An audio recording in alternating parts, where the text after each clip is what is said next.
What happens when you gather the UK's boldest legal minds on a sun-drenched retreat in Ibiza and press record?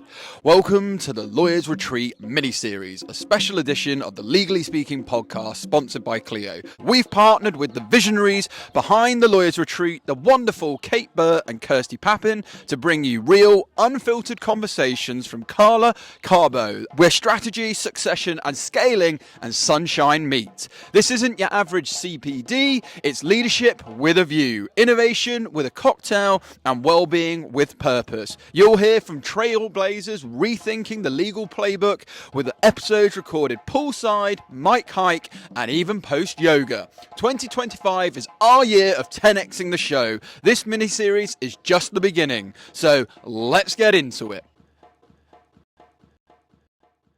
Welcome to the Legally Speaking podcast, live here in Ibiza with an incredible backdrop. Name, title, and organisation. I'm Tom Blandford. I'm a Chief Financial Officer for law firms on a fractional basis, and I'm the owner of Sursum Advisory Limited. You absolutely are, and I loved your session earlier. It's quite a lot of content we got through in a short space of time.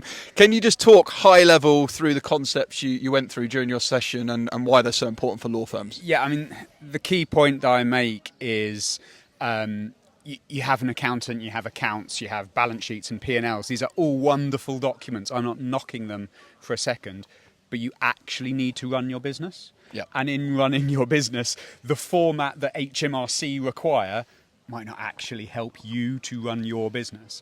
So the key point for me is find a number, maybe two, maybe three, that actually tell you what's going on in your firm, track it, see the trend in it, and then when it goes up, down, left, right, do something about it.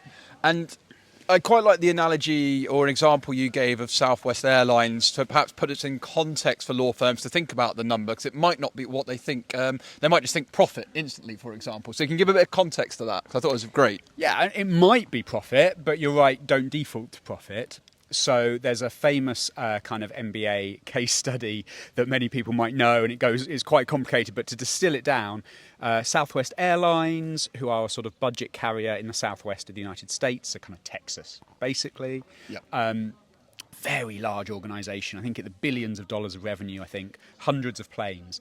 And the Americans, obviously, they take planes in the way that the Brits might take buses, right? Yeah. So these planes are like bouncing backwards and forwards. You know, the same plane makes a dozen journeys a day, yeah, or whatever it happens to be. So that's a lot of data. They are drowning in data. So what do you do about that? How do you distill that down? And they got some Harvard MBA students, and they spent a long time looking at it. And again, it's quite complicated. But they distilled the entire of Southwest Airlines, which I think is hundreds of planes. It's thousands of journeys a day. It's billions of dollars. They distilled that airline into one number. One number. And so the point I made earlier, and that I often make to my clients, is if that ginormous blue chip organisation can distill themselves down to a solitary number, admittedly with quite a lot of help from the Harvard MBA students, yeah, then surely law firms can do it too, or at least maybe 2, 3, 4 numbers, something like that. Yeah, exactly. And what number was that specifically for Southwest Airlines? Specifically for Southwest Airlines, it wasn't profit, it wasn't turnover, it wasn't anything like that.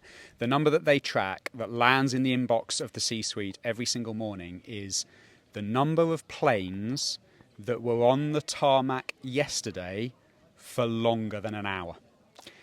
And you can think now to their business model, can't you? Because if that plane is going bounce, bounce, bounce, bounce, bounce between two, mid-ranking American towns somewhere in Texas, you want it to be in the air. Yeah. So if it's not in the air, something has gone wrong. And that sort of leads me to my second key point, which is, so that email lands every morning into that inbox. That's how that C-suite spends its morning, right? Why was that plane on the tarmac? What went wrong? Was it a repair issue? Was it a staffing issue? Was it an issue with the luggage? Let's fix that issue, and then it won't happen tomorrow, will it? No, really well said. And again, for busy law firm owners, particularly on the SME side that maybe haven't got a large accounting team or have got a low budget, let's say a P&L lands on their desk or a balance sheet. outside of the obvious, obviously looking at sort of profit, what are some of the things you should be immediately looking at to kind of have a health assessment of your financials if you're looking at it high level before perhaps bringing in someone like yourself? Well, I mean, obviously, give me a ring. Yeah. I think if I'm going to pick one easy one, Yep. the one that I would suggest is gross profit. So this is just the idea of this was my billing. I take off the very direct cost of achieving that billing. So basically, the wages of the fee earners, in Yep. effect. So I take that off and I divide it through to create a percentage. So gross profit percentage, just this is how much work I did. This was the immediate cost of doing that work, now expressed as a percentage. Because if you can track that number, again, over several months, maybe between offices, maybe between departments, maybe between teams or fee earners, once you've got a couple of dozen data points of that, what is fundamentally one number, but a couple of dozen data points of it, you will spot something. There will be an office that's outside the norm. There will be a particular team that's particularly higher or lower than a sister team, and that is telling you something about your business. Love it. Okay. And then you went through again, lockup, whip. Do you want to talk very high level about them? And again, from clients that you've seen that you've helped, improve them, because again, they're quite important things that law firms should be thinking about and working on. So can you maybe give a quick definition and go through those two? Yeah. So whip is work in progress. That's effectively time on the clock. I imagine most firms are aware of that and are probably tracking it. And there's probably basically every PMS out there has an automated report that tracks it for you. I will challenge the people listening to this. How often do you actually press the button that actually generates that report? But it exists already in a format for you. Lockup, I think, is becoming much more popular. I hope that most people, I've been banging on about it, and so have my colleagues for years, but lockup adds debtors to the whip number I just discussed. So when you add it together, what you've now got is, if I start a matter today, it spends an amount of time sat in a timesheet, that's whip.